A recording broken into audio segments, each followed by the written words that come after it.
국민TV 뉴스가 창간했습니다. 빠르고 정확한 뉴스, 국민TV 뉴스의 텍스트 버전을 여러분 앞에 내놓습니다. 국민TV 라디오의 각종 콘텐츠를 이제는 읽으실 수 있습니다. 뉴스.국민.tv, 국민TV 뉴스에서 세상의 모든 뉴스와 만나세요.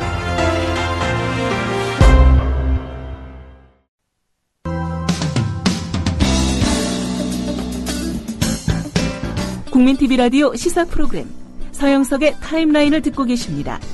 계속해서 이슈 인터뷰가 이어집니다.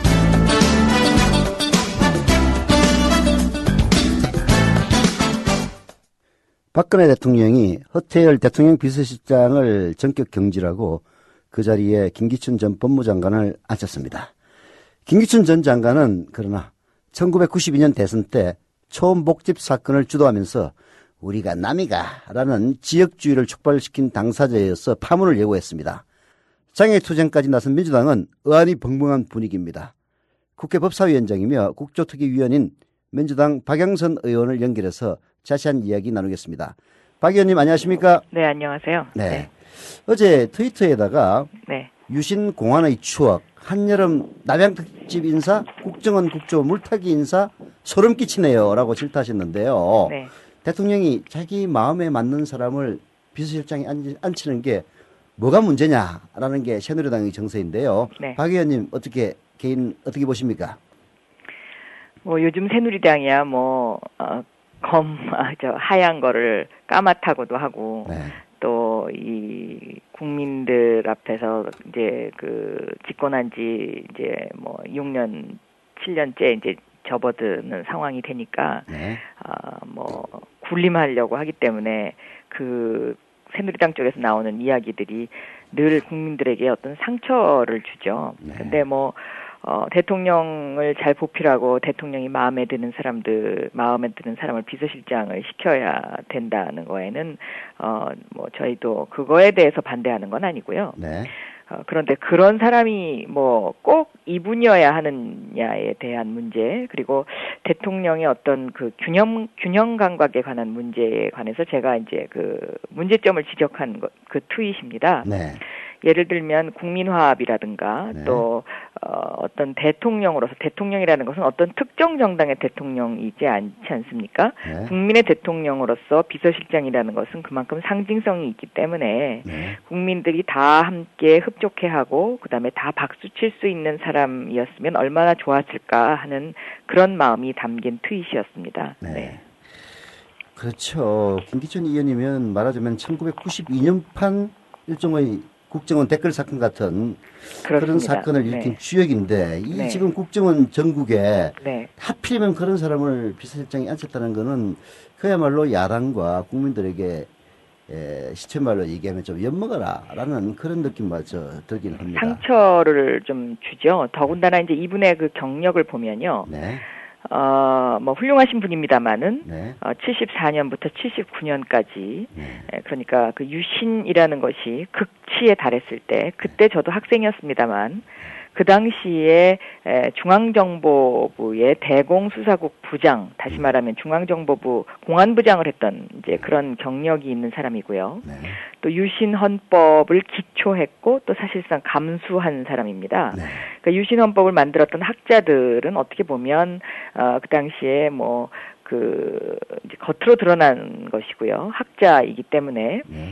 사실상 이걸 초안했다는 이제 그런 면에서 박근혜 대통령의 앞으로의 어떤 그 통치 전략이라든가 네. 또 박근혜 정권의 성격을 규정할 수 있는 그런 모든 캐릭터를 가진 분이라서 그런 것을 생각하면 좀 소름 끼친다라는 그런 의미였었습니다. 네.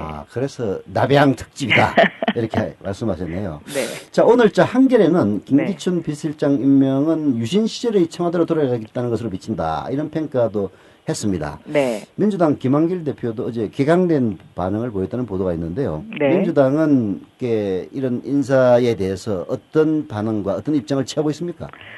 어제 이제 민주당도 아마 대변인 성명이 나갔을 겁니다. 네.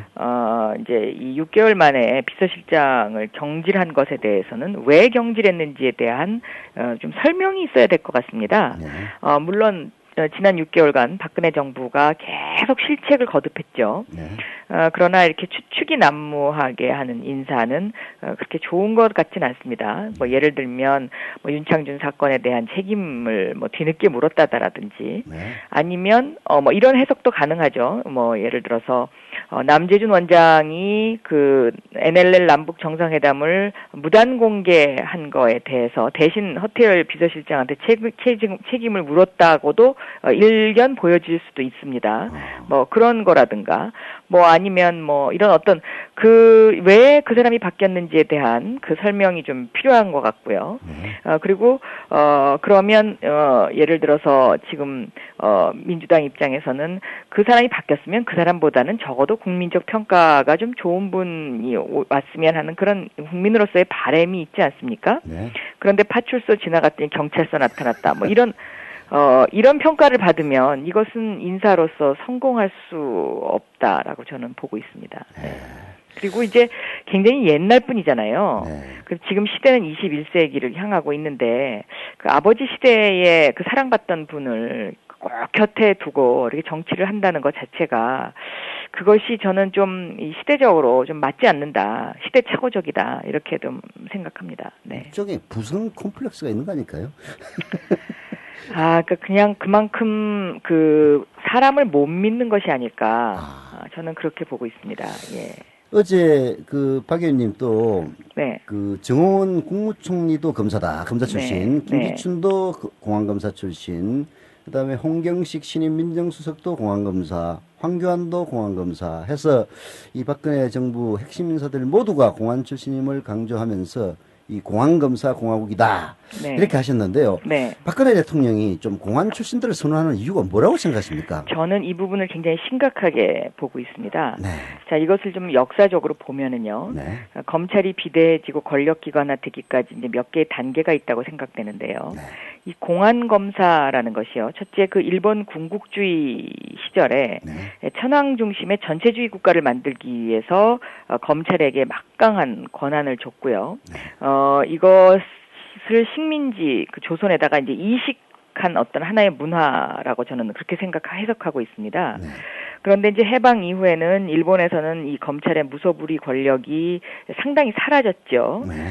그런데 한국에서는 이 군국주의 일본 문화, 그러니까 예를 들면 검찰 조직이라든가 또 경찰 조직이라든가 이런 것이 지금 그대로 이제 계속 유지가 되고 있습니다. 네. 상명하복의 검찰 문화라든지 기소 독점주의라든지 기소 편의주의 이것이 다 이제 그 일본식을 따른 것이거든요. 네. 그리고 또 하나는 이 박정희 대통령이 쿠데타로 집권을 한 이후에 자신과 운명 공동체가 될 수 있는 권력 엘리트를 양성하는 과정에서 네. 바로 이 검찰 조직 공안검사를 키웠다는 그런 역사적인 그 배경이 있습니다. 네. 그래서 저는 이런 공안검사가 지속적으로 기용되는 문제, 이런 것들이 박근혜 대통령 역시 앞으로 어떤 이런 검찰 의존적, 공안 의존적 마인드에서 크게 벗어나지 못하면서 유신 시대로 회귀하는 것이 아니냐 하는 이제 그런 그 두려움 같은 것들을 국민들에게 자꾸 심어주는 인사다. 이렇게 저는 생각하고 있습니다. 네. 참, 정부 출범 6개월도 안 된 시점에 사실상 2기 청와대를 출범시킨 건데요. 박정희 정부의 박정희가 아니지, 박근혜 정부의 거듭된 인사 실패로 봐도 무리는 아닐까 싶은데요. 인사 실패 문제를 가지고만 해석한다면 너무나 뒤늦은 인사 경질이죠. 네. 그러니까 당장 기억나는 것만 봐도요. 이동욱 헌재소장 내정자, 네. 또 김용준 총리 후보자, 김종훈 미창부 장관 후보자, 또 황철주 중기청장 내정자, 또 김학의 법무차관을 또 기용하려던 했던 윤창중 인사, 이런 것만 보면 이것은 진작에 바뀌었어야 된다. 그리고 이것이 인사 실패에 따른 것이다라는 것을 뒷받침해 주는 것이 곽상도 민정수석의 교체와 같은 어떤 그런 이제 틀로 해석이 될 수 있다라고 이제 그렇게 볼 수 있는 것이고요. 그러면 과연 인사 실패로만 이렇게 정지를 했겠느냐라는 이제 그런 물음이 남습니다. 여기에 관해서는 이제 이런저런 설들이 있을 수 있다고 생각이 됩니다. 네. 예, 그게 아까 뭐 곽상도 민정수석에 대해서도 비슷하게 말씀을 하셨는데요. 네.